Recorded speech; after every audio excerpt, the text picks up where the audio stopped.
हाय अबला जीवन की यही कहानी, आंचल में दूध आंखों में पानी।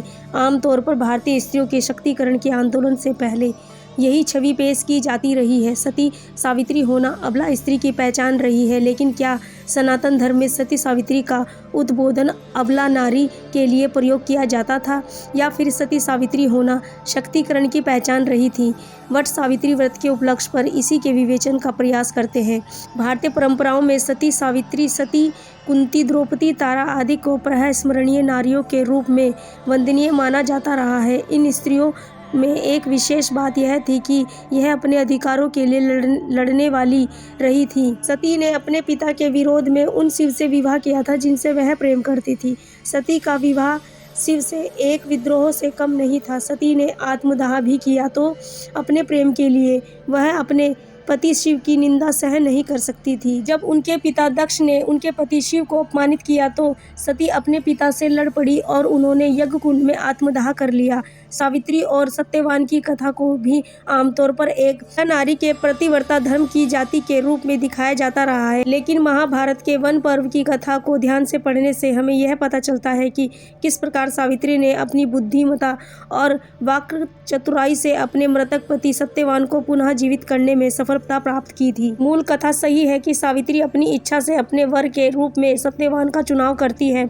सत्यवान के पिता अंधे थे और उन्हें अपने राज्य से युक्त होकर वन में रहना पड़ रहा था। यह सब जानते हुए भी सावित्री ने सत्यवान से अपनी इच्छा से विवाह किया था। सावित्री को ब्रह्मा की पत्नी सावित्री का ही वरदान माना जाता है। वह इतनी तेजस्वी थी कि उनके तेज को धारण करने में कोई पुरुष भी सक्षम नहीं था, लेकिन सावित्री ने अपने विवाह के लिए सत्यवान जैसे तपस्वी और तेजस्वी पुरुष का चुनाव किया। सत्यवान के बारे में भविष्यवाणी की थी कि अल्प आयु होने में एक खास तिथि को उनकी मृत्यु हो जाएगी। वह दिन जब आया तो सावित्री ने दिन भर उपवास किया और अपने पति के साथ लकड़ी लेने के लिए जंगल चली गई।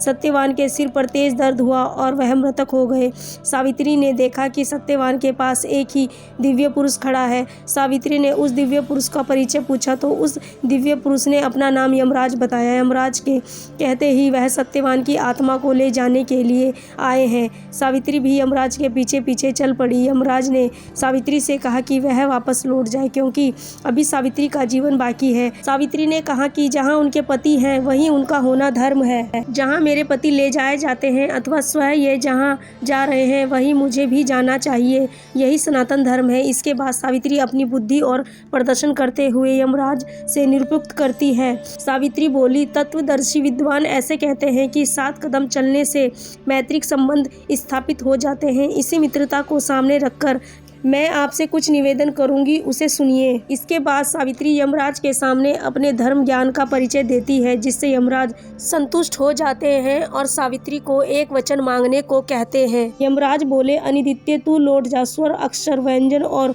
युक्ति से युक्त तेरे इन बातों से मैं बहुत प्रसन्न हूँ।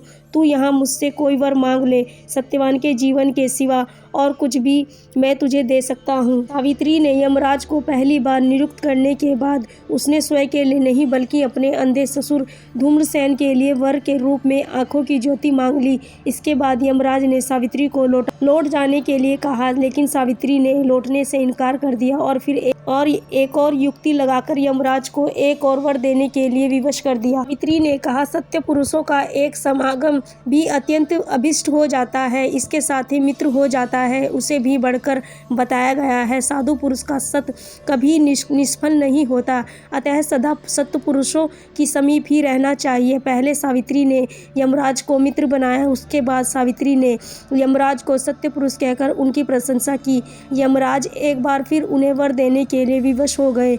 एक बार फिर सावित्री ने अपने ससुर धूम्रसेन का राज्य प्राप्त करने का वरदान यमराज से मांग लिया। यमराज एक बार फिर विवश थे। उन्होंने सावित्री के ससुर का राज्य वापस करने का वरदान दे दिया। यमराज ने एक बार फिर सावित्री को लौटने का आग्रह किया, लेकिन सावित्री ने फिर से अपने वर्क चतुराई के द्वारा यमराज को एक और वर देने के लिए मजबूर कर दिया। सावित्री बोली, देव इस सारी प्रजा को आप ही नियम और संयम में रखते हैं, नियम अनुसार अपनी इच्छा से विभिन्न लोकों में ले जाते हैं, इसलिए आपका यम नाम सर्वत्र विख्यात है। मैं जो बात कहती हूँ उसे आप सुनिए। सावित्री बोली, प्रायः इस संसार के लोग अल्प होते हैं, मनुष्य की शक्तिहीनता को प्रदर्शित करते हैं। आप अपनी शरण में आए हुए शत्रुओं पर भी दया करते हैं, फिर आप हम जैसे दीन मनुष्य पर दया क्यों नहीं करेंगे। पहले वर के रूप में सावित्री ने यमराज को अपना मित्र बनाया। दूसरे वरदान में पूर्व उन्होंने सत्पुरुष कहकर उन्हें प्रसन्न कर लिया, क्योंकि लोग यमराज को भयंकर मानते हैं, लेकिन सावित्री ने उन्हें सत्पुरुष कहकर उनकी प्रशंसा की थी। तीसरे वरदान में सावित्री ने उन्हें दयावान संत का दर्जा दिया। जब यमराज के पास कोई चारा नहीं रहा, उन्होंने फिर से सावित्री से एक और वर मांगने के लिए कहा। सावित्री ने इस बार अपने लिए कुछ नहीं मांगा। सावित्री ने इस बार अपने पिता अश्वपति के लिए 100 पुत्रों का पिता होने का वरदान मांगा। प्रसन्न होकर सावित्री को वह वर तीसरा वरदान भी दे दिया, लेकिन अभी तक यमराज सत्यवान को फिर से जीवित करने के लिए तैयार नहीं हुए थे। यमराज ने एक बार फिर सावित्री को लौट जाने के लिए कहा। सावित्री ने अनेकी युक्ति ऐसी निकाली जिसका कोई जवाब यमराज के पास भी नहीं था। सावित्री बोली, आप देववर्ष, आप विवशमान सूर्य प्रतापी पुत्र हैं, इसलिए विद्वान पुरुषों को आपको विवश करते हैं। आप समस्त प्रजा के साथ समतापूर्ण और धर्म अनुसार आचरण करते हैं, इसीलिए आप धर्मराज कहे जाते हैं। सावित्री बोली, मनुष्य को अपने आप पर भी उतना विश्वास नहीं होता जितना संतों पर होता है, इसीलिए यहाँ सब लोग संतों पर अधिक विश्वास और प्रेम करते हैं। सावित्री बोली, सौहार्द से ही समस्त प्राणियों को एक दूसरे के प्रति विश्वास उत्पन्न होता है। संतों के सौहार्द होने के कारण ही सब लोग उन पर अधिक विश्वास करते हैं। सावित्री ने यमराज को संत कहकर उनका सौहार्द प्राप्त किया। राज को, जो अब तक सावित्री से मित्रता के संबंध में बंध चुके थे, सत्पुरुष बन कर सावित्री उनके साथ सत्संग का लाभ उठाकर वरदान प्राप्त कर चुकी थी। यमराज को दयालु बताकर तीसरा वरदान दया रूप प्राप्त कर चुकी थी। अब सावित्री ने सौहार्द और परंपरागत विश्वास का संबंध यमराज से स्थापित कर लिया था। यमराज इस सौहार्द और विश्वास से संबंध में कुछ इस तरह घिरे हुए उन्होंने सावित्री से एक और वरदान मांगने के लिए कहा, लेकिन यमराज अभी भी सत्यवान को जीवित करने के लिए अतिरिक्त कोई वरदान देने के लिए तैयार थे। यमराज बोले, कल्याणी, तुम जैसी बात कही वैसे मैंने सिवा तेरे किसी दूसरे के मुख से नहीं सुनी है। सुबह तेरी इस बात से बहुत संतुष्ट हूँ।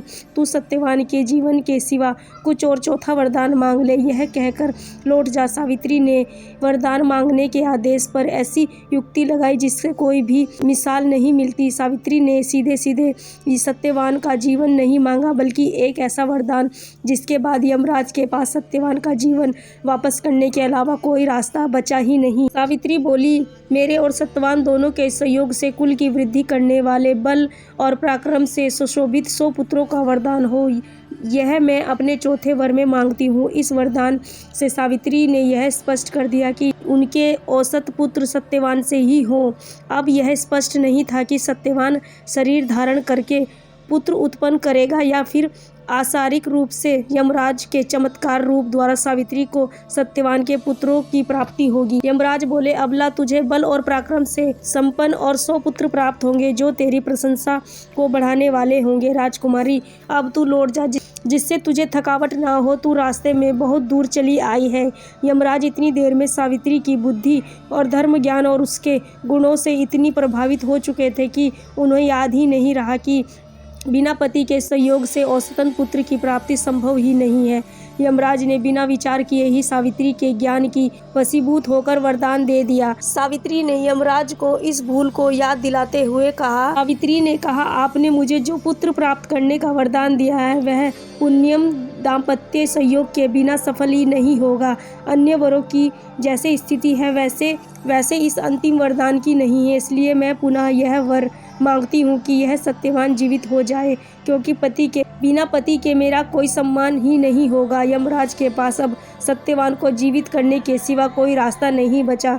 यमराज ने सत्यवान को जीवित कर दिया और सावित्री ने अपनी बुद्धि और कौशल से अपने पति को पुनः प्राप्त किया। सावित्री कितनी सक्षम स्त्री थी, वह वट सावित्री व्रत की कथा का सार है। सावित्री ही नहीं, सीता भी इतनी सक्षम स्त्री थी कि वो त्रिलोक विजय रावण की लंका में अपहरण होने के बावजूद रावण के साथ संवाद स्थापित करती हैं।